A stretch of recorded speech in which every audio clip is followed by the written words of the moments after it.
तुझी आवडती कविता? बाई घाबरते एकटं बिकटं राहण्याला, अंधाराला लख झगझगीत उजेडाला, अनोळखी व ओळखीच्याही परिसराला. बाई घाबरते दुपारी वाजणाऱ्या दाराच्या बेलला, रात्रीच्या फोनला, न वाचलेल्या तारेला. बाई घाबरते सुंदर दिसण्याला, बाजूनं जाणाऱ्या कोणत्याही पुरुषाला, सासूला, नवऱ्याला, मुलाला, पालीला, झुरळाला, उंदराला.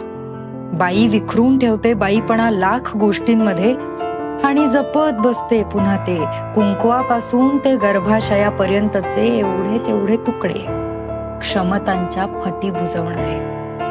बाई घाबरते स्वतःच्या कोंडून न ठेवता येणाऱ्या मनाला, उधाणून उसळणाऱ्या देहाला, मेंदूच्या विचार करण्याच्या क्षमतेला.